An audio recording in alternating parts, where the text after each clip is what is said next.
we see the headlines and we talk about a trillion here or a trillion there, but what we really know is when you add up the funded debts and the unfunded debts, we're in the tens of trillions. And it scares a lot of us, but what I can't get my arms around is what if other parts of the globe, whether it's Europe or if it's further east, if they're building up debt just like we are, do we have to worry about it?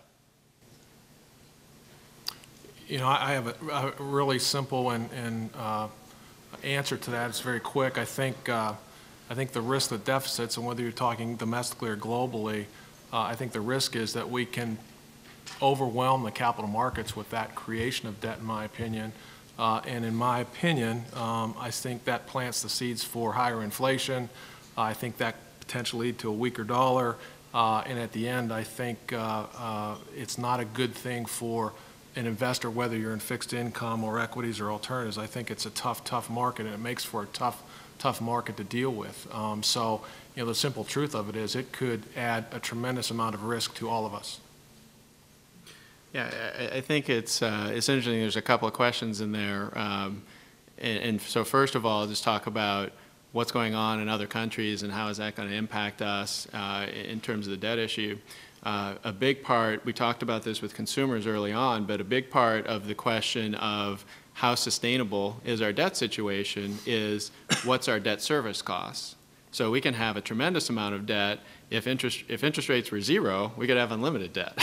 But if we have, I guess eventually we would need to pay off the principal. But basically we can have a lot of debt as long as we can pay the interest on it. If interest rates rose, then that would likely cause a problem. That's what's happening in Greece. That Greece had a whole lot of debt, and they were growing, and because of the growth in the economy and the low interest rates on that debt, they were able to make their debt payments, their interest payments. But once the financial crisis hit, the economy stopped growing, and their deficit expanded as well because they had less income coming in and more services going out, and that situation became unsustainable.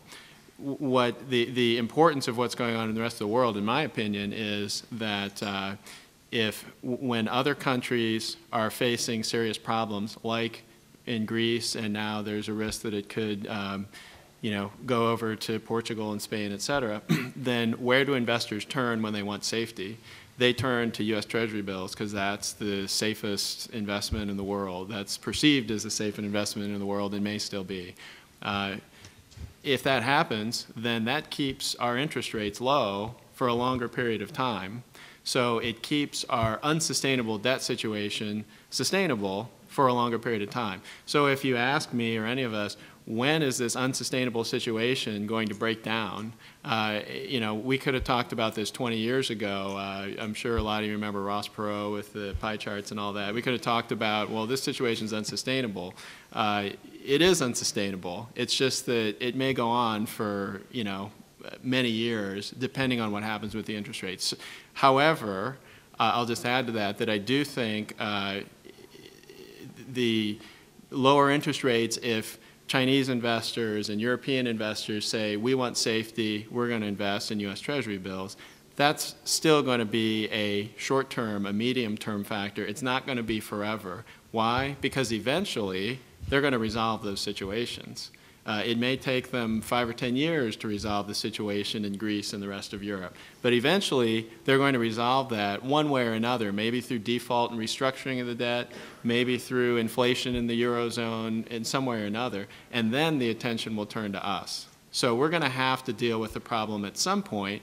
The point is that if you say, I know what's going to happen, look at all the federal stimulus. We're going to have massive inflation here in the U.S., so I'm going to put my entire portfolio in gold.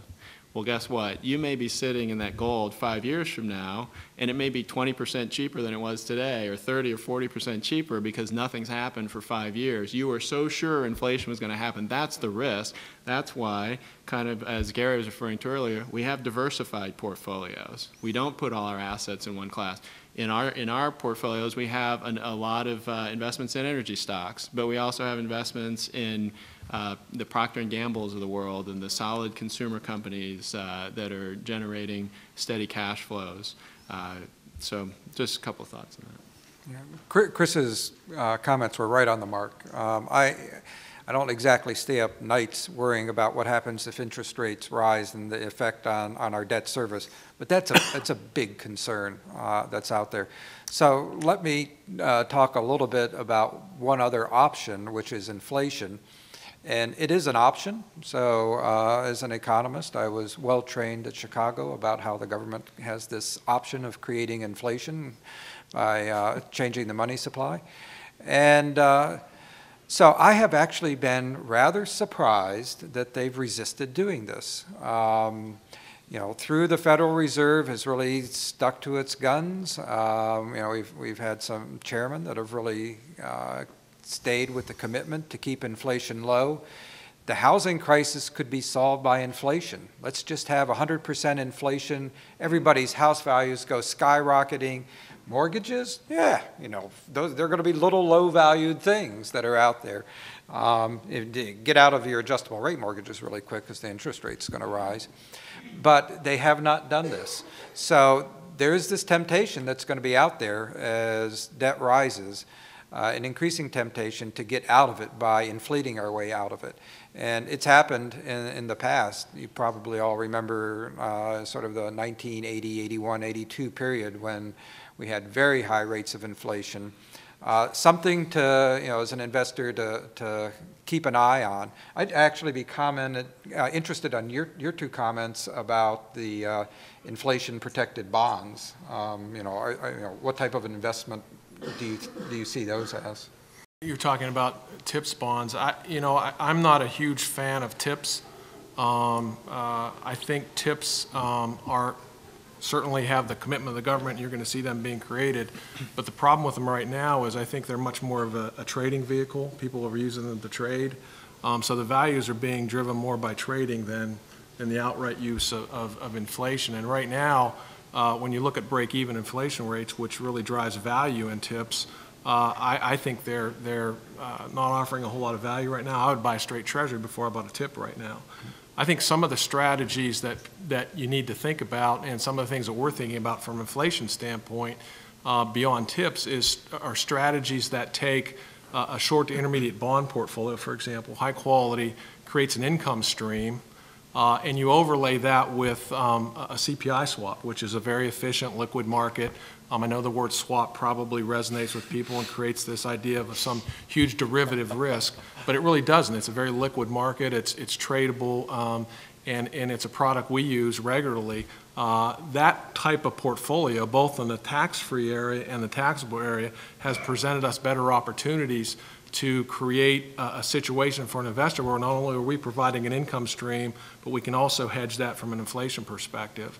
So I think from our perspective, we think that's a much better way to approach an inflation strategy right now. But I'm not a huge fan of TIPS, quite honestly. I just want to add a little bit to Don's comments about inflation. If you think about an unsustainable government deficit and debt situation, from my thinking, there's kind of four things you can do about it. One is you can just grow the economy enough to get out of that situation. If you're growing, you're generating more revenue, you're able to cover your interest payments, et cetera.